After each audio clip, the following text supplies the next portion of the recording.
नमस्कार साथियों, स्वागत है आपके अपने YouTube चैनल एग्रो पाठशाला में। सुपर 30 के संधारसी सेशन में आप सबका स्वागत है। और इस सीरीज़ का नाम जो है वो सुपर 30 है। इससे पहले हमने पार्ट 1 कंप्लीट कर लिया है। पार्ट 1 में हमने संधारसी 30 क्वेश्चन हमने देखा था। लेकिन अगर आप टू बी ऑनेस्ट देखेंगे इस सेशन को, तो आपको 100 क्वेश्चन का पैकेज मिलेगा। कैसे? 30 क्वेश्चन के साथ साथ जो उसके रिलेटेड ऑप्शन होते हैं उसके बारे में भी हम यहाँ डिस्कशन करते हैं। साथ में कोई एक्स्ट्रा फैक्ट जो एग्ज़ाम ओरिएंटेड है, बहुत इंपॉर्टेंट है, उसको भी हम यहाँ पे डिस्कशन करते हैं। इस सीरीज़ में 3 सब्जेक्ट को रखा गया है। सॉइल को रखा गया है, यानी कि मृदा विज्ञान, पशुपालन और संपूर्ण सस्य विज्ञान। जैसे कि इसमें जनरल वाले पार्ट को रखा गया है। उसके बाद अगर हम बात करें तो इसमें प्रिंसिपल ऑफ एग्रोनॉमी रखा गया है। उसके बाद अगर हम बात करें तो इसमें क्रॉप प्रोडक्शन रखा गया। हालांकि अभी हम टॉपिक वाइज चल रहे हैं, तो अभी तो हम जनरल पार्ट पे पहुंच रहे हैं। फिर प्रिंसिपल ऑफ एग्रोनॉमी कल से स्टार्ट हो जाएगा। आफ्टर देन हम क्रॉप प्रोडक्शन की तरफ चलेंगे और इसकी जो सब ब्रांचेज है, जैसे कि सीड साइंस है, जैसे कि वीड साइंस है, इस पर भी अपन क्या करेंगे, क्वेश्चन प्रैक्टिस करने वाले हैं।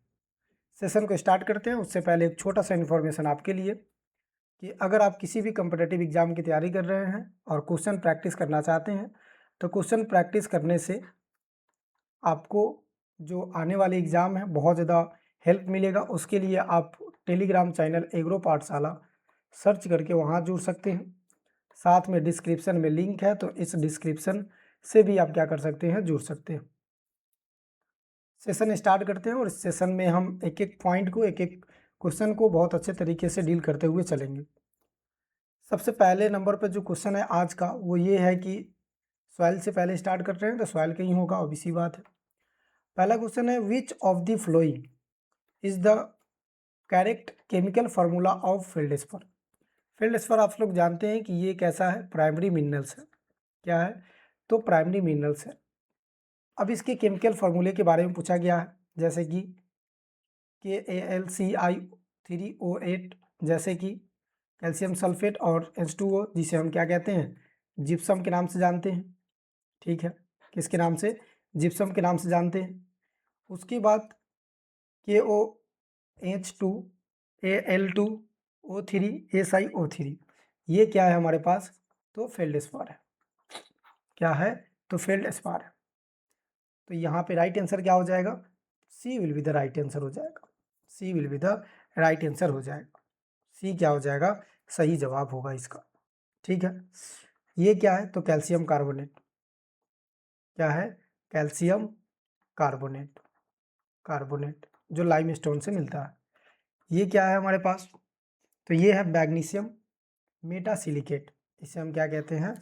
मैग्नीशियम। इसे हम ऐसे लिखते हैं, मैग्नीशियम मेटासिलिकेट।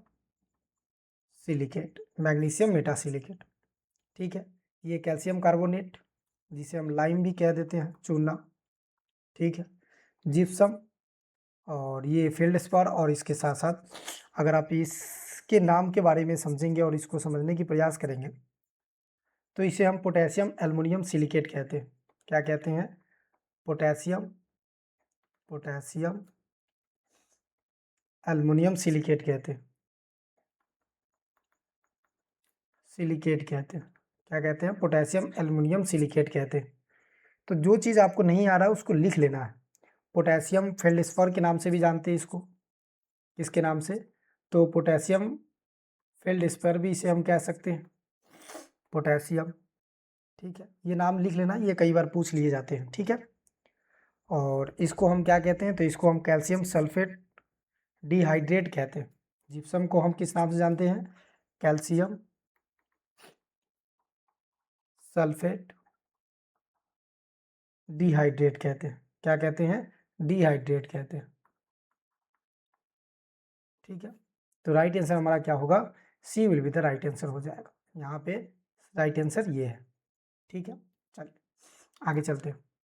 अगला क्वेश्चन ये है कि based on specific gravity. Specific gravity किसी भी चीज़ का वजन निकालते हैं उसके पानी की तुलना में। कि पानी में वो चीज़ें डूब रही है, उसकी स्पेसिफिक ग्रेविटी क्या होता है, ज़्यादा होता है। पानी का स्पेसिफिक ग्रेविटी क्या होता है, 1 होता है। ठीक है, तो light minerals like quartz and feldspar have a specific gravity of, simple पूछा जा रहा है कि स्पेसिफिक ग्रेविटी के आधार पे, विशिष्ट गुरुत्व के आधार पे हल्के खनिज जैसे कि क्वार्ट्ज एंड फेल्डस्पार का विशिष्ट जो गुरुत्व है वो कितना होता है, यानी कि स्पेसिफिक ग्रेविटी कितना होता है। देखो, जैसे हम रॉक्स पढ़ते हैं ना, या मिनरल्स पढ़ते हैं, क्या पढ़ते हैं हम, टाइप्स ऑफ मिनरल्स पढ़ते हैं, तो उसमें बहुत सारे टाइप्स आ जाते हैं। उसमें से एक टाइप्स आता है हमारे पास on the basis of gravity, या on the basis of specific gravity, specific gravity. ठीक है, इसमें 2 प्रकार के होते हैं, एक होता है लाइट और एक होता है हेवी। ठीक है, लाइट की अगर हम बात करें तो लेस देन 2.85 ग्राम पर सेंटी क्यूब होता है, और हेवी की अगर हम बात करें तो 2.85 ग्राम सेंटीमीटर होता है। ठीक है, इसे याद रखना, सेंटीमीटर क्यूब होता है। अब इसके एग्जाम्पल मैं बता देता हूँ, फिर आप आंसर की तरफ खुद ही चले जाओगे। लाइट की अगर हम बात करें तो क्वार्ट्ज और उसके साथ साथ फेल्डस्पार। हेवी की अगर हम बात करें तो एच फॉर हेवी और एच फॉर याद रखना hematite, H for heavy, H for hematite. अब आते हैं अपने आंसर की तरफ। क्या स्पेसिफिक ग्रेविटी के अनुसार लाइट जो मिनरल्स है उसके जो एग्जाम्पल है कौन से, तो उसके एग्जाम्पल है क्वार्ट्ज एंड फेल्डस्पार। तो स्पेसिफिक ग्रेविटी कितना होता है, लेस होगा या मोर होगा, तो लेस होगा, अभी हमने बताया लाइट होगा तो कम ही होगा, अब इसी बात है। तो यहाँ पे क्या हो जाएगा, C will be the right answer हो जाएगा, यानी कि लेस देन 2.85 ग्राम पर सेंटीमीटर क्यूब। ठीक है, इसे याद रखना। चलिए अगले नंबर ऑफ क्वेश्चन की तरफ चलते हैं। सेशन से क्वेश्चन है और बहुत इजी फॉर्मेट में है, तो आपको परेशान होने की आवश्यकता नहीं है, बस ध्यान से इसे पढ़ना है। Kaolinite represent a structure where 1 tetrahedral sheet and 2 octahedral sheet. Simple ये पूछा जा रहा है कि जो कैलियोनाइट है वो रिप्रेजेंट करता है स्ट्रक्चर, कैसा स्ट्रक्चर, तो टेट्राहेड्रल, और 1 टेट्राहेड्रल और 2 ऑक्टाहेड्रल। देखो, जब आप सिलिकेट क्ले मिनरल्स पढ़ते हो ना, सिलिकेट क्ले मिनरल्स, तो आप आते हो कि इसमें भी 2 प्रकार की चीज़ें होती है, एक नॉन सिलिकेट और सिलिकेट। तो सिलिकेट में अगर हम बात करें तो 3 प्रकार के होते हैं, एक तो 1-1 टाइप्स होते हैं, एक 2-1 टाइप्स होते हैं, और एक जो होता है वो क्या होता है, 2-1-1 टाइप्स होता है, इसे हम 2-2 टाइप्स भी कह सकते हैं। अब इसमें केलियोनाइट जो है ना वो 1-1 type of silicate clay minerals है। कौन सा है, 1-1 टाइप, ये 1-1 टाइप। ठीक है, 1-1 टाइप है तो 1 टेट्राहेड्रल होगा और 1 एक ऑक्टाहेड्रल होगा, लेकिन यहाँ पे 2 बताया है। अगर ध्यान से पढ़ेंगे तो यहाँ पे क्या बताया, 2 बताया है, तो 2 बताया, डेट मीन्स ये गलत होगा। ये स्टेटमेंट एसेशन तो पहले ही गलत हो गया, यानी कि कथन क्या हो गया, गलत हो गया। केलियोनाइट एक ऐसी संरचना है जो प्रतिनिधित्व करता है जहाँ एक चतुर्थ फलकीय सीट और 2 अष्टफलकीय सीट के साथ जुड़ी होती है। दूसरा, reason, kaolinite is the example one type of silicate clay minerals, तो ये सही है, रीजन सही बता रहा है, तो यहाँ पे क्या हो जाएगा, assertion is false and reason is true. तो हमारा राइट आंसर क्या निकल के आता है, राइट आंसर निकल के आता है D will be the right answer, यानी कि ए जो है वो गलत है लेकिन आर जो है वो सही है। ए मतलब असेशन गलत है और रीजन सही है, लेकिन रीजन कहीं पे भी एक्सप्लेन नहीं कर रहा है, ए को ये बात याद रखेंगे, ए जब गलत ही है तो रीजन कैसे एक्सप्लेन कर सकता है। ठीक है, तो इसे याद रखना। केलियोनाइट जो है वो 1-1 टाइप ऑफ सिलिकेट मिनरल्स है। कई बार तो सिंपल क्वेश्चन यही होता है कि 1-1 टाइप ऑफ सिलिकेट मिनरल्स का एग्जाम्पल तो केलियोनाइट होता है, जिसमें 1 टेट्राहेड्रल सीट किसका, सिलिका का, और 1 ऑक्टाहेड्रल किसका, एल्युमिनियम या मैग्नीशियम का। ठीक है, चलिए अगले नंबर ऑफ क्वेश्चन की तरफ चलते हैं। और अगला नंबर हमारा क्वेश्चन क्या बता रहा है कि विच of the flowing minerals is the primary source of the plant nutrient phosphorus. मतलब आपको पता है, देखो रॉक्स रॉक्स के अंदर मिनरल्स होता है, मिनरल्स के अंदर एलिमेंट्स होता है। ये एलिमेंट्स बहुत जब मिलते हैं तो मिनरल्स बनाते हैं, मिनरल्स क्या बनाएगा तो रॉक्स बनाएगा। जब ये टूटेगा तो ये एलिमेंट्स न्यूट्रिएंट की तरह काम करता है, न्यूट्रिएंट सोर्स की तरह काम करता है। जैसे कि एपेटाइट, एपेटाइट अगर टूटता है तो उससे फास्फोरस का फॉर्मेशन होता है या फास्फोरस का सोर्स होता है। उसी तरह से आप अगर देखेंगे एस्फेल लाइट, एस्फेल लाइट की अगर हम बात करें तो ये जिंक का सोर्स होता है। कैल्साइट की बात करें तो ये सिंपल फॉर्मेट ये है कि भाई ये किसका सोर्स होगा, कैल्शियम का सोर्स होगा। कैल्साइट किसका सोर्स होगा तो कैल्शियम का सोर्स होगा। ये चीज़ें आपको याद रखनी है। उसके बाद अगर हम बात करें तो टॉर्मिन लाइन की अगर हम बात करें तो ये बोरॉन का सोर्स है। और बोरॉन जो है, बोरोन जो है ये पोलन फॉर्मेशन के लिए काफ़ी ज़्यादा इंपॉर्टेंट होता है। पोलन फॉर्मेशन के लिए, पोलन फॉर्मेशन के लिए काफ़ी ज़्यादा इंपॉर्टेंट है। कई बार क्वेश्चन पूछा जाता है कि पोलन फॉर्मेशन के लिए कौन सा प्लांट न्यूट्रिएंट हेल्प करता है, तो बोरॉन का फंक्शन होता है, याद रखेंगे। एपेटाइट फास्फोरस, तो इसका राइट आंसर क्या हो गया, C will be the right answer. क्या हो गया, C will be the right answer, यानी कि एपेटाइट फास्फोरस का सोर्स है। ठीक है, ये याद रखना। एस्फेलराइट, एस्फेलराइट की अगर हम बात करें तो जिंक का सोर्स है। डोलोमाइट की अगर हम बात करें तो ये मैग्नीशियम और कैल्शियम का सोर्स है। ठीक है, याद रखना इस चीज़ को, कई बार एग्जाम में पूछ लिए जाते हैं। चलिए अगले नंबर ऑफ क्वेश्चन की तरफ चलते हैं। असेशन है, असेशन क्या पूछा जा रहा है कि अर्थोक्लेज जो फेल्डस्पर है, ठीक है, जिसे हम पोटेशियम, जिसे हम पोटेशियम फेल्डस्पर के नाम से जानते हैं। किस नाम से जानते हैं, तो पोटेशियम फेल्डस्पर के नाम से जानते हैं। ये एसिड इग्नियस रॉक्स में होता है, सिंपल, यानी कि अर्थोक्लेज फेल्डस्पर एक एसिड इग्नियस चट्टान है, सिंपल ये पूछा है। कारण ये है कि फेल्डस्पर जब जल के साथ, यानी कि हाइड्रोलाइसिस होता है, हाइड्रोलाइसिस यानी कि जल के साथ जब अपघटन होता है, उससे बेसिक चिकनी मिट्टी में परिवर्तन हो जाता है, यानी कि वो बेसिक एल्कली सॉइल में परिवर्तन हो जाता है, जो कि गलत है। फेल्डस्पर कभी भी हाइड्रोलाइसिस होता है तो एसिड में बदलता है। किसमें, एसिड सॉइल में बदलता है। किसमें बदलता है, एसिड सॉइल में बदलता है। इस चीज़ को याद रखना। तो ये रीजन हमारा क्या हो गया, गलत हो गया। सिर्फ असेशन इज सही है, तो assertion is true but reason is false, यानी कि C will be the right answer. यहाँ पे भी कौन सा राइट आंसर होता है, सी हमारा सही जवाब होता है। अब फेल्डस्पर दो प्रकार के हैं, ये भी याद रखना। एक तो अर्थोक्लेज होता है, और दूसरा अगर हम बात करें तो प्लेजियोक्लेज होता है। अर्थोक्लेज की अगर हम बात करें, एक मिनट, अर्थोक्लेज की अगर हम बात करें तो इसे पोटेशियम फेल्डस्पर कहते हैं। और इसके बारे में बात करें तो ये एसिड, याद रखना, तो एसिड सॉइल में होता है और एसिड इग्नियस रॉक्स होता है। तो इसका राइट आंसर सी हो जाएगा। थोड़ी सी खांसी हो गई है तो इसके लिए सॉरी, बट आप ध्यान से पढ़ो, क्वेश्चन आपके लिए बहुत अच्छे से आया है। असेशन की बात करें, फिर से अगले नंबर ऑफ क्वेश्चन की तरफ देखते हैं। असेशन की बात करते हैं तो smectite group of silicate minerals has a sandwich like structure. मतलब जो सेमेटाइट ग्रुप है, सेमेटाइट ग्रुप किसे कहते हैं, जो 2 1 टाइप ऑफ ग्रुप होता है ना सिलिकेट मिनरल्स, उसी को कहते हैं सिलिकेट मिनरल्स। और सिलिकेट मिनरल्स में कौन सा, तो याद रखना सेकेंडरी क्ले मिनरल्स की बात किया जा रहा है। और सिलिकेट या सेकेंडरी मिनरल जो होता है वो ज़्यादातर क्ले सॉइल में डोमिनेंट होता है।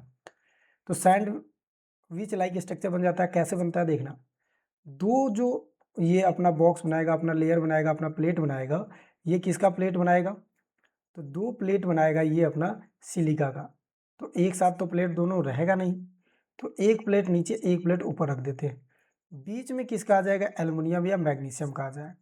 अब ये देखना, थोड़ा सा दिमाग लगाना, यहाँ पे क्या है, सिलिका का एक सीट है, यहाँ पे सिलिका का एक सीट है, यहाँ पे या तो मैग्नीशियम या तो एल्युमिनियम का एक सीट है। अब सिलिका का सीट कितना है यहाँ पे, तो सिलिका का सीट एक और एक, दो सीट हो गया, और इसका एक सीट हो गया, तो ये क्या हो गया, 2 1 टाइप ऑफ हो गया। और इसमें सेमेटाइट ग्रुप आते हैं, तो इसके अगर हम देखेंगे तो इस तरह से सैंडविच लाइक स्ट्रक्चर बन जाते हैं। सैंडविच अगर आपने खाया होगा तो दोनों तरफ एक लेयर्स होते हैं, एक ही तरह का लेयर्स होते हैं। यहाँ पे देखेंगे तो उसके अंदर मटेरियल्स भरा जाता है जो खाने में अच्छा लगता है। तो ये सैंडविच लाइक स्ट्रक्चर है, तो ये असेसन बिल्कुल सही है। रीजन देख लेते हैं। Its features 2:1 ratio consisting of 2 tetrahedral sheet and 1 octahedral। सही बात है, 2 टेट्राहेड्रल और 1 ऑक्टाहेड्रल। तो यहाँ पे राइट आंसर क्या हो जाएगा? यहाँ पे राइट आंसर ये हो जाएगा कि असेसन भी सही है, रीजन भी सही है, और असेसन जो है, रीजन जो है असेसन को एक्सप्लेन कर रहा है। ठीक है, तो यहाँ पे राइट आंसर हो जाएगा, ये will be the right answer हो जाएगा। ये ज़्यादा डिफिकल्ट नहीं था, अगर आप इसे बहुत अच्छे तरीके से समझते हैं तो बहुत ईजिली आप इसे सॉल्व कर पाते हैं। अगला एनालाइज करना है the statement on non silicate minerals. अब आपको नॉन सिलिकेट मिनरल्स के बारे में बताना है कि नॉन सिलिकेट मिनरल्स कौन कौन से होते हैं। नॉन सिलिकेट मिनरल्स देखो, अगर हम सेकेंडरी मिनरल्स की बात करें, सेकेंडरी मिनरल्स की बात करें तो इसको हम सिलिकेट क्ले मिनरल्स के नाम से जानते हैं। और ये भी दो प्रकार का होता है, एक सिलिकेट क्ले मिनरल्स होता है, एक नॉन सिलिकेट होता है जिसमें सिलिका परसेंटेज नहीं होता। तो नॉन सिलिकेट में देखते हैं हेमेटाइट और गोयोथाइट। हेमेटाइट और गोयोथाइट जो है are classified as oxide minerals. क्या ये ऑक्साइड मिनरल्स है? Gypsum is classified as a carbonate minerals. ये कार्बोनेट मिनरल्स है। देखते हैं, अब अगर हम ऑक्साइड मिनरल्स की बात करें, किसकी बात करें? ऑक्साइड मिनरल्स की बात करते हैं तो ऑक्साइड में हेमेटाइट आता है। हेमेटाइट आता है, क्या आता है? हेमेटाइट आता है। साथ में अगर हम बात करें तो लिनोनाइट आता है, नाइट आता है। साथ में अगर हम बात करें तो जो आप पढ़ रहे हो गोथियोटाइट आता है। ठीक है, गोथाइट आता है, गोथाइट, इसे हम क्या कहेंगे? गोथाइट कहेंगे। जिप्सम की अगर हम बात करें तो ये कार्बोनेट ग्रुप में आता है। किस में आता है? कार्बोनेट ग्रुप में आता है। जिप्सम किस में आएगा? कार्बोनेट ग्रुप में आएगा। तो ये आप देखोगे तो एक भी सही, वन भी सही है और सेकंड भी सही है, ये भी सही है। तो यहाँ पे दोनों स्टेटमेंट क्या है? सही है, यानी कि C will be the right answer. C will be the right answer. चलिए आगे आ जाओ, अगले नंबर ऑफ क्वेश्चन की तरफ चलते हैं। Evaluate the given statement about phyllosilicate. Phyllosilicate एक ग्रीक शब्द से लिया गया है और जिसका मतलब होता है लीफ लाइक स्ट्रक्चर, या फिर आप कह सकते हो प्लेट लाइक स्ट्रक्चर। और इसी के बेसिस पे हम सिलिका एंड एल्युमिनियम या मैग्नीशियम का सीट डिवाइड कर देते हैं। जो सिलिका का सीट होता है वो टेट्राहेड्रल होता है, और जो मैग्नीशियम या एल्युमिनियम का सीट होता है वो ऑक्टाहेड्रल होता है। अब silica seat mark up the octahedral गलत है। सिलिका क्या होता है? टेट्राहेड्रल होता है। एल्युमिनियम और मैग्नीशियम सीट मार्क करता है टेट्रा, गलत है।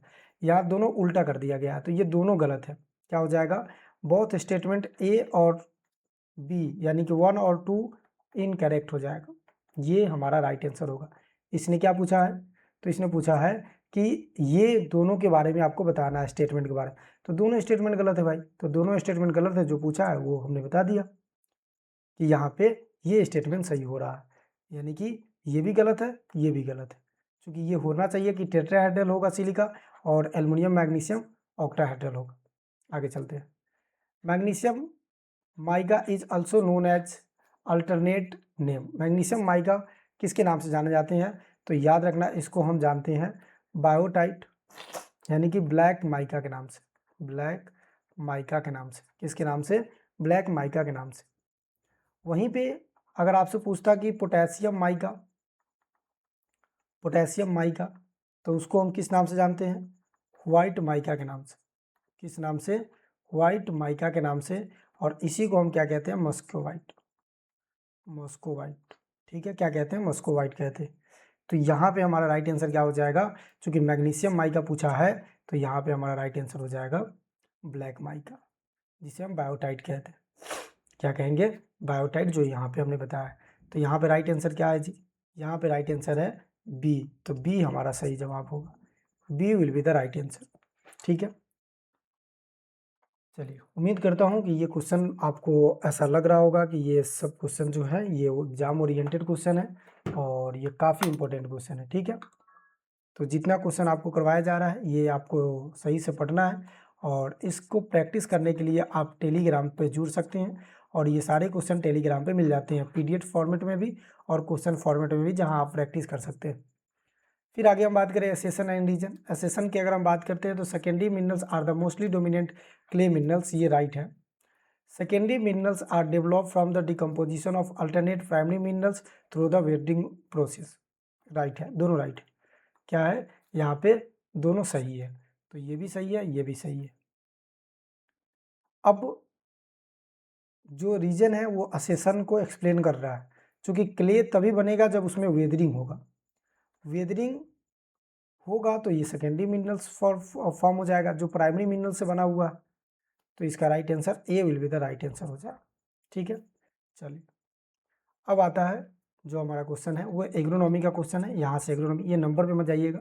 Which of the flowing classified day neutral plant. Day neutral plant से पहले हमें समझना पड़ेगा फोटो पीरियोडिज्म। फोटो पीरियोडिज्म का क्या मतलब होता है। फोटो पीरियोडिज्म दो शब्दों से मिलकर बना हुआ है। एक तो पहला शब्द है फोटो और दूसरा शब्द है पीरियोडिज्म। दूसरा शब्द क्या है, पीरियोडिज्म। दूसरा शब्द पीरियोडिज्म है। अब फोटो का मतलब आप सब जानते हैं, लाइट। लाइट और पीरियोडिज्म का मतलब होता है ड्यूरेशन। किसके लिए, तो इन दोनों का रिलेशन होता है फ्लावरिंग के लिए।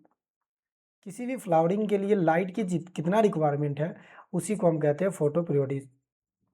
और ये जो कंसेप्ट है 1926 ईस्वी में किसने दिया था, तो इलार्ड एंड गार्डनर ने दिया था। शायद 1920 है, एक बार कंफर्म कर लेना आप, ठीक है।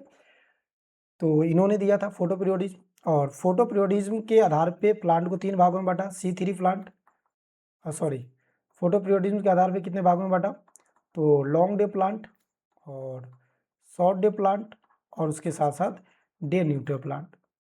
यहाँ पे लिख देता हूँ, आप लोग नोट कर लेना, ये बहुत इंपॉर्टेंट है। लॉन्ग डे प्लांट की अगर हम बात करते हैं तो कोई भी प्लांट जिसको फ्लावरिंग के लिए 12 से 14 घंटे की लाइट चाहिए ही चाहिए, उससे ज़्यादा चाहिए, कम नहीं चाहिए। यानी कि इतने घंटे का लाइट अगर उसे मिलेगा एक दिन के अंदर में तो वो फ्लावरिंग करेगा, अदरवाइज वो नहीं कर सकता। तो इसे हम शॉर्ट नाइट प्लांट भी कहते हैं, ठीक है। वहीं पे अगर हम बात करें शॉर्ट डे प्लांट का, तो यहाँ पे 12 घंटे से कम या 12 से 14 घंटे से कम अगर लाइट मिलता है तो ये आसानी से क्या कर लेगा, फ्लावरिंग कर लेगा। और कहीं कहीं बुक में आपको 10 से 11 लिखे होंगे, 10 से 12 लिखे होंगे, तो इसमें आपको डिफरेंट रखने की आवश्यकता नहीं है, बस चीज़ें समझने की आवश्यकता है। शॉर्ट डे की अगर हम बात करें तो इसे हम कहते हैं लॉन्ग नाइट प्लांट, ठीक है। चूँकि दिन अगर छोटा चाहिए तो रात लंबी चाहिए इसको। वहीं पे अगर हम बात करें डे न्यूट्रल प्लांट, देखो इसको लाइट तो चाहिए नो डाउट, बट ये ऐसा क्राइटेरिया कहीं नहीं है कि 12 से 14 घंटे चाहिए, 13 घंटे चाहिए, ये 14 घंटे चाहिए, 15 घंटे, इसको जो भी लाइट मिलेगा सर्वाइव कर लेगा। इसे हम डे न्यूट्रल प्लांट कहते हैं। नो इफेक्ट पड़ता है फ्लावरिंग पे, लाइट का इफेक्ट नहीं पड़ता। और लॉन्ग डे प्लांट है ना, जितने भी आप खरीफ क्रॉप देखते हैं, सॉरी जितने भी रवि क्रॉप आप देखते हैं वो कैसा होता है, लॉन्ग डे प्लांट होता है। जितने भी रवि क्रॉप आप देखते हो वो कैसा होता है, लॉन्ग डे प्लांट होता है। लेकिन जितने भी खरीफ क्रॉप आप देखते हो वो क्या होता है, शॉर्ट डे प्लांट होता है। अब इससे देखो कितना एग्जाम्पल आप बना लोगे। वीट की अगर हम बात करें तो वीट कैसा है, रबी, तो ये क्या हो जाएगा, लॉन्ग डे प्लांट। बार्ली की अगर बात करें तो ये भी रबी, ये कैसा हो जाएगा, long day plant. Sugar cane, ये दोनों के बीच का एक प्लांट होता है। 3% में बहुत अच्छे तरीके से बताया गया है, जिसे अगर आप जैसे short day plant, long day plant और डे न्यूट्रल प्लांट पढ़ते हैं, उसमें से एक प्लांट आता है जिसे हम मिड डे प्लांट कहते हैं। उसमें से भी एक प्लांट आता है जिसे हम शॉर्ट लॉन्ग डे प्लांट कहते हैं। तो उसी का उदाहरण है ये। और इसका राइट आंसर जो हो जाएगा डे न्यूट्रल प्लांट का वो है टोमेटो, तो D will be the right answer. अब डे न्यूट्रल प्लांट का एग्जाम्पल याद रख लेना है, कई बार एग्जाम में पूछ लिए जाते हैं। जैसे कि कॉटन हो गया, जैसे कि ब्रिंजल हो गया, जैसे कि पी हो गया, जैसे कि टोमेटो हो गया, ठीक है, जैसे कि ओकरा हो गया, जैसे कि कुकर बीट्स यानी कि कुकम्बर हो गया, ठीक है, गलत है ये, कुकुम्बर, ठीक है, याद रखना। तो ये जो प्लांट आप देख रहे हो, ये फ्रूट देख रहे हो या वेजिटेबल्स देख रहे हो, ये कैसा है, तो डे न्यूट्रल प्लांट है। चलिए, तो ये कंसेप्ट भी क्लियर हो चुका है।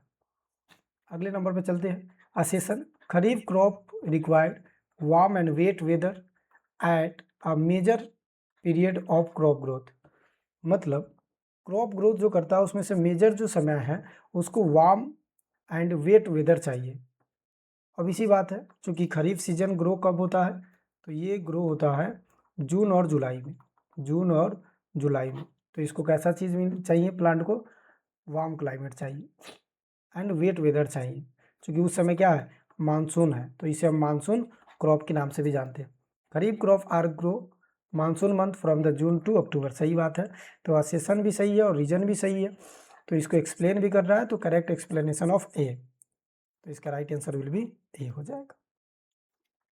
आगे MP MH17, RH223, MP MH21 और RH224 are the recommended hybrid किसका है, मेज का है, सोरगम का है और कॉटन का है और पर मिलेट का। कॉटन का सबसे फर्स्ट हाइब्रिड H4, सोरगम का SH1, मेज का गंगा, पर मिलेट का, तो यहाँ पे ये जितने वैरायटी देख रहे हैं ये पर मिलेट का, तो right answer will be D. अब आपको कमेंट में बताना है कि पर मिलेट का फर्स्ट हाइब्रिड कौन सी है। चलिए आगे, ये नंबर में देखेंगे। विच of the following is macaroni wheat. Wheat के अगर स्पीसीज की बात करें, किसकी बात करें, स्पीसीज की बात करें, तो ये 3 प्रकार के होते हैं। एक डिप्लॉइड होते हैं जिसके गुणसूत्रों की संख्या 14 होते हैं, और एक जो है वो टेट्रापोलॉइड होते हैं जिसकी गुणसूत्रों की संख्या 28 होती है, और एक जो है वो हेक्सापोलॉइड होती है जिसकी गुणसूत्रों की संख्या 42 होते हैं। ठीक है, ये याद रखना है, ये याद रखना, ये याद रखना। टिटिकम एस्टिवम ये कैसा होता है, टेट्रापोलॉइड, हेक्सापोलॉइड, कैसा होता है, हेक्सापोलॉइड, ठीक है, जिसकी गुणसूत्रों की संख्या 42 है, ये भी उसी का प्रजाति है। टिटिकम ड्यूरम और टिटिकम डाइकोकम ये सब कैसा है, तो टेट्रापोलॉइड, टेट्रापोलॉइड जिसकी गुणसूत्रों की संख्या 24 है। अब मैक्रोनी वीट किसे कहते हैं, मैक्रोनी वीट, किसके वीट के बारे में बात कर रहे हैं, वीट के बारे में, तो मैक्रोनी,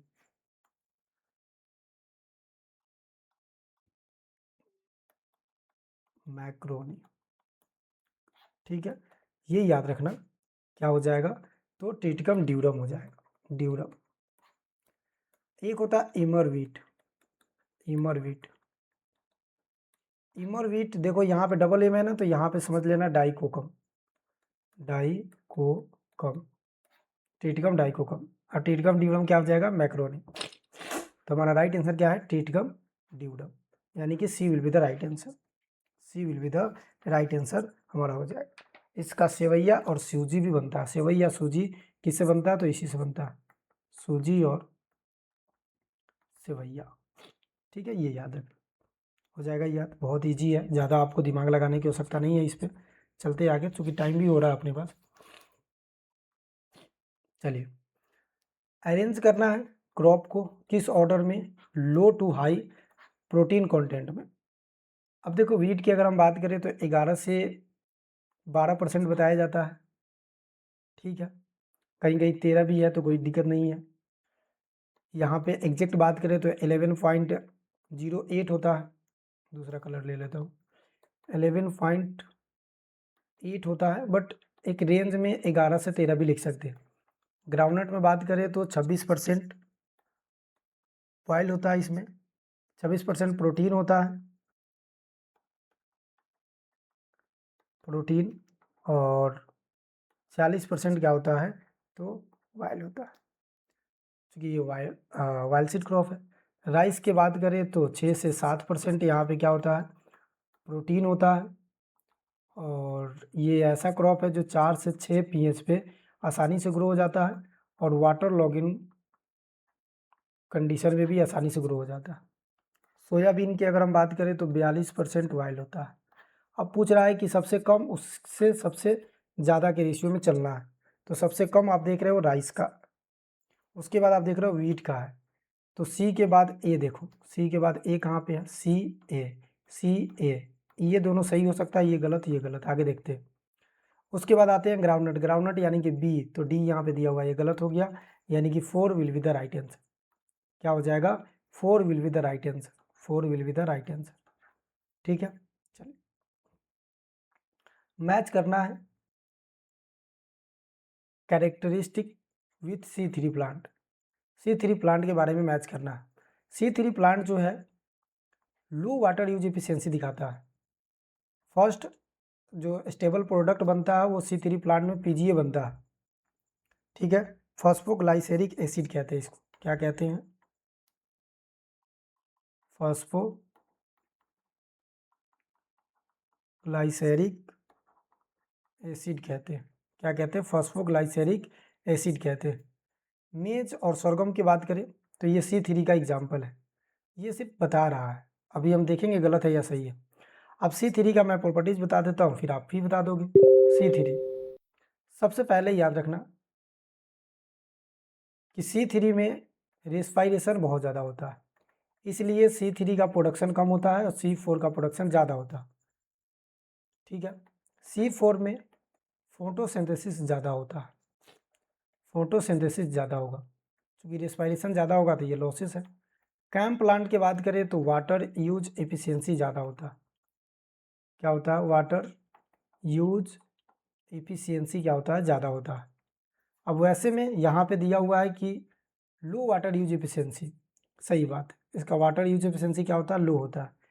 फर्स्ट स्टेबल जो स्टेबल प्रोडक्ट है पौधे के, पहला स्थिर उत्पाद जो है वो PGA है, ये भी सही है। मेज और sorghum इसका एग्जाम्पल है, ये गलत है, ये गलत है, क्योंकि हमें अगर कुछ नहीं पता है तो ये तो पता है मेज कैसा है, C4 प्लांट है, तो यहाँ पे क्या हो जाएगा, ए और बी, यानी कि स्टेटमेंट 1 और स्टेटमेंट 2 सही है, तो यहाँ पे क्या होगा, C will be the right answer, C will be the right answer होगा। चलिए आगे चलते हैं। अगला number, who is known as the father of modern ley farming. ठीक है, लेग्यूम्स क्रॉप के साथ हम कोई भी क्रॉप ग्रो करते हैं उसे हम ले फार्मिंग कहते हैं। तो ले फार्मिंग के बारे में आपको बताना है। एनी बोरलॉग ग्रीन रेवोल्यूशन के फादर है, रेवोल्यूशन के फादर है इन इंडिया और इन इंडिया तो नहीं कह सकते, world, in world, sorry, in world. ठीक है, इंडिया में कौन है, तो MS स्वामीनाथन, ग्रीन रेवोल्यूशन के फादर इन इंडिया अगर पूछे तो याद रखना है MS स्वामीनाथन। इनके बारे में याद रखना है कि एवर ग्रीन के फादर ये है। उसके साथ साथ इनके बारे में क्या याद रखना है कि एग्रीकल्चर के फादर इंडिया में कौन है, MS स्वामीनाथन ही है। यहाँ आंसर बता दिया गया आपको, यानी कि सर जॉर्ज स्टॉल लेडॉन है। ठीक है, ये याद रखना, तो B will be the right answer. यहाँ पे जी विल लिविंग की बात करें तो आप सब जानते हैं लॉ ऑफ मिनिमम, न्यूनतम का सिद्धांत इन्होंने ही दिया था। साथ में अगर बात करें तो लॉ ऑफ रेस्टिट्यूशन इन्होंने ही दिया था। Law of theory of limitation इन्होंने ही दिया था। जेठो टूल की बात करें तो इन्होंने टीलेज जैसे टर्म दिया था, और टीलेज के फादर भी और वीट के फादर भी इन्हीं को बोला जाता है। टॉक्सिक कंपाउंड और टॉक्सिक सब्सटेंस जिसे एंटी न्यूट्रिशनल सब्सटेंस कहते हैं, ये नेचुरली फाउंड खेसारी, जिसे हम स्वीट पी के नाम से जानते हैं, तो खेसारी में क्या लेथाइरस के नाम से जानते हैं, तो लेथाइरोजेन और न्यूरोटॉक्सिन इसे हम कहते हैं, तो C will be the right answer. थोड़ा समय कम है इसलिए थोड़ा फास्ट चल रहा है। गॉसी फूल की बात करें तो ये कॉटन में होता है। ये अगर बात करें टाइपसिन तो ये पी में होता है, सोलोसिन की अगर हम बात करें तो ये पोटैटो में होता है। कुकुरबिटेसी तो कुकुम्बर में होता है। चलिए आगे। फसल की कटाई के बाद जड़ों या तनों से निकलने वाली पूर्ण वृद्धि से फसल उगाने को क्या कहते हैं? What is the cultivation of crop from the regrowth emerging from root and stem after the harvesting. Ratoon crop के नाम से जानते हैं। सोल क्रॉप का मतलब होता है प्लांट से, सोल क्रॉपिंग का मतलब होता है एक ही क्रॉप का कल्टीवेशन करना। मेन क्रॉप का मतलब होता है कि उसके साथ जो इंटर क्रॉप लगा हुआ है, तो जो पहले से लगा हुआ है जिसके पॉपुलेशन में कोई हेरा फेरी नहीं है, उसे हम क्या कहेंगे? Main crop. सब्सिडरी मतलब उसके जगह पे या उसके जगह पे दूसरे प्लांट को लगा देना या उसके साथ लगा देना। तो रेटिन क्रॉप जो किस किस में लिया जाता है? ओकरा में, शुगर केन में, हाइब्रिड पर मिलेट में और sorghum में हम यूज़ कर सकते हैं। ठीक है, ये याद रखना। पाइनएप्पल में भी, पाइनएप्पल में भी, राइस में होता है लेकिन राइस में हम लेते नहीं हैं। ठीक है, ये याद रखना। Which of the following is the example of biodiesel? तो बायोडीजल क्या? Sugar cane. इससे तो इथेनॉल बनता है। इथेनॉल के बारे में आप लोग काफ़ी जान रहे होंगे इस समय कि चीनी का प्राइस 70 हो गया, आज तो मार्केट में शायद 75 था। मेज क्वीन ऑफ सीरियल्स के नाम से जानते हैं। टाइफा एक प्रकार का क्या है? तो हम कह सकते हैं ये हॉर्टिकल्चर्स में, गार्डन्स में भी पढ़ते हैं। जेट्रोपा रतनजोट इसका राइट रतनजोट इसका राइट आंसर हो जाएगा। तो D will be the right answer. बरसीम, जिसे हम किंग ऑफ फोडर क्रॉप भी कहते हैं। ठीक है, चलिए अब एनिमल्स का क्वेश्चन आ गया है, तो एनिमल्स के क्वेश्चन को देख लेते हैं, फिर अपना आज का टॉपिक समाप्त हो जाएगा। तो 10 क्वेश्चन अपने पास बच रहा है और 10 मिनट बच रहा है, तो 10 मिनट के अंदर में हम ये कंप्लीट कर लेंगे, इसमें ज़्यादा एक्सप्लेन नहीं करेंगे। The term use of adult female, adult female की अगर हम बात करें तो क्या कहते हैं? गिल्ट कहते हैं, सो कहते हैं, डो कहते हैं, यू कहते हैं और मेर कहते हैं। देखो पहले मेर बता देता हूँ आपको। ये एडल्ट फीमेल है किसका? हॉर्स का। ये 2019 में IBPS में पूछा गया है, AFO में। ठीक है, यू की बात करें तो ये सीप का एडल्ट फीमेल है। ठीक है, उसके बाद डोई की अगर हम बात करें तो ये गोट का एडल्ट फीमेल है। सो की अगर हम बात करते हैं, जिसे हम एडल्ट फीमेल कहते हैं, तो ये राइट आंसर हो जाएगा पिग का। ठीक है, और एडल्ट मेल किसे कहते हैं? तो सो को कहते हैं। ठीक है, अच्छा एडल्ट मेल किसे कहते हैं? तो इसे हम बोर को कहते हैं। ठीक है, गिल्ड की अगर हम बात करें, गिल्ड की अगर हम बात करें तो ये पिग का यंग फीमेल हो जाता है, यंग फीमेल हो जाता है, जिसे काऊ और बुफैलो में हीफर कहते हैं। तो इसका राइट आंसर क्या होगा जी? B will be the right answer. B will be the right answer. आगे की तरफ, which of the following sound made by the horse, horse के द्वारा जो साउंड निकाला जाता है उसे क्या बोला जाता है? इसे बोलते हैं निवगिनी, यानी कि हिनहिना, हिनहिना कहते हैं इसे। निवगिनी हिनहिना क्या कहते हैं? हिनहिना कहते हैं। ठीक है, ये याद रखना। बाकी बैल और गाय की अगर बात करें तो बेवेलिंग हो जाएगा। गोट में अगर हम बात करें तो बेटिंग हो जाएगा। और भेड़ में भी बात करेंगे तो मिमियाना जिसे हम कहते हैं, बीटिंग हो जाएगा। ठीक है, ये याद रखना, बस इतना ही याद रखना। Which of the flowing medicine use of deworming, deworming का मतलब होता है कि इंटरनली पैरासाइट को ख़त्म करना। पेट के अंदर कोई भी पैरासाइट हो चुका है उसको ख़त्म करना, उसके लिए हम मेडिसिन यूज़ करते हैं। पेपराजिन, नीला थोथा जिसे हम कॉपर सल्फेट के नाम से जानते हैं। ठीक है, उसके बाद लाल दवा जिसे पोटेशियम मैग्नेट के नाम से जानते हैं, पर मैग्नेट के नाम से जानते हैं। ये तीनों दवा यूज़ किया जाता है डीवर्मिंग के लिए। ठीक है, और डीवर्मिंग स्पेशली अगर हम बात करें तो पोल्ट्री में, हालांकि डीवर्मिंग का मतलब ये होता है पेट के इंटरनली जो पैरासाइट है उसको रिमूव करना, ये क्या कहलाएगा? डीवर्मिंग कहलाएगा। ठीक है, चलिए आगे चलते हैं, यहाँ कर लेता हूँ। ठीक है, दूसरा, evaluate of the following statement. Diethyl सिस्टोल विस्टोल जो हार्मोन है ये कैपोनाइजेशन के लिए यूज होता है।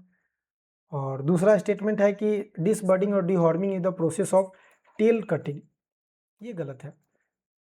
हॉर्न कटिंग कहता है, सींग के काटने का काम कौन करता है? डिसबर्डिंग या डिहॉर्निंग करता है। तो स्टेटमेंट सेकंड गलत है। फर्स्ट देख लेते हैं कैपोनाइजेशन क्या होता है। कैपोनाइजेशन का मतलब होता है कि मुर्गी के अंदर रिप्रोडक्टिव पार्ट को रिमूव करना, रिप्रोडक्टिव पार्ट को रिमूव करना।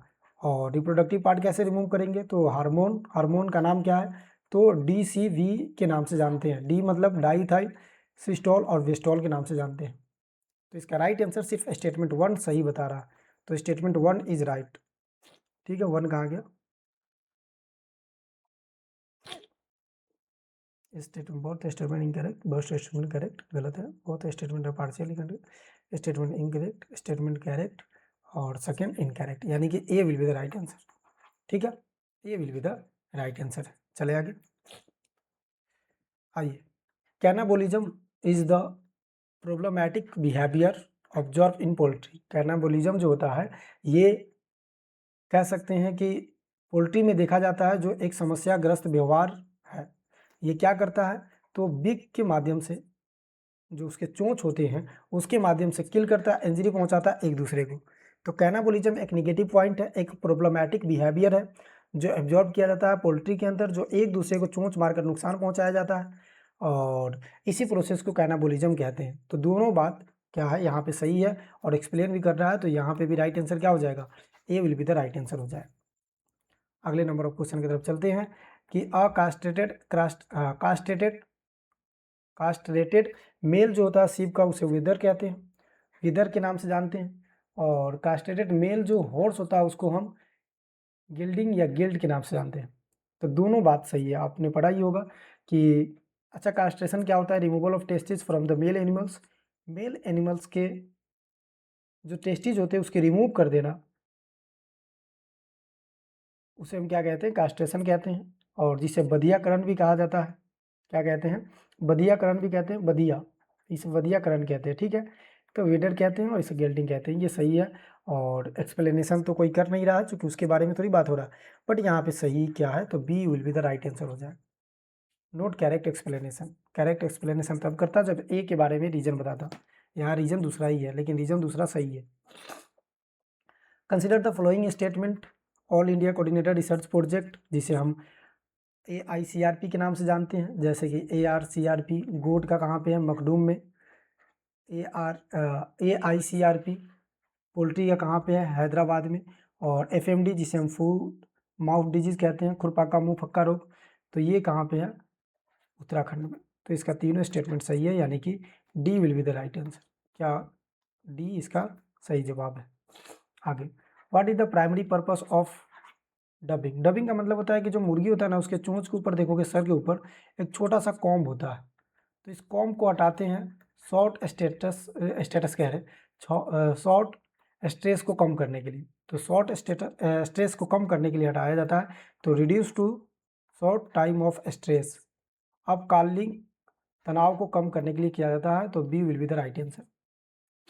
आगे, what is the castrated male pig, तो इसका सब जानता है, बोरो होता है। क्या होता है, बोलो होता है। बुल्लक की अगर हम बात करें तो किसका होगा भाई, काऊ का होगा, किसका होगा, काऊ का होगा। और अगर हम मीट पर्पज से पालते हैं तो उसे हम क्या कहते हैं, स्टीर कहते हैं। और ये बुलक किसके पर्पज से है, एग्रीकल्चर पर्पज से है, इसे हम बुलक कहते हैं। वेदर अभी आपको बताया ही है, स्टीर बता ही दिया, गेल्डिंग बता ही दिया।